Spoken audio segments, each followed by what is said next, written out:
Une loi est actuellement en discussion à l'Assemblée sur l'évolution de l'agriculture en France. Alors cette agriculture connaît un certain nombre de problèmes, mais on sait que ça reste un des atouts de la France, et notamment avec ce qu'il y a derrière, c'est-à-dire l'industrie agroalimentaire. Et en France, l'industrie agroalimentaire, eh bien, c'est tout simplement la plus performante d'Europe.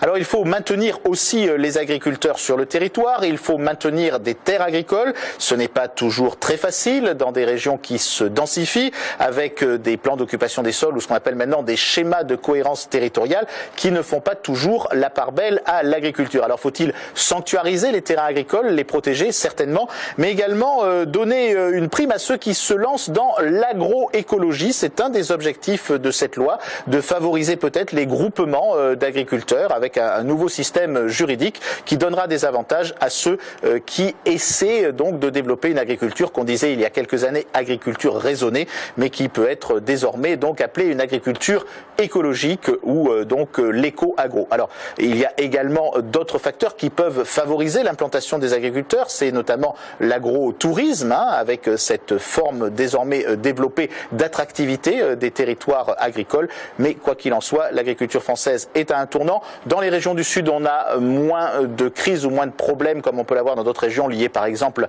à la filière de l'élevage, aux filières de l'élevage. Mais il n'en demeure pas moins aujourd'hui que s'occuper de l'agriculture dans nos régions est un dossier extrêmement important.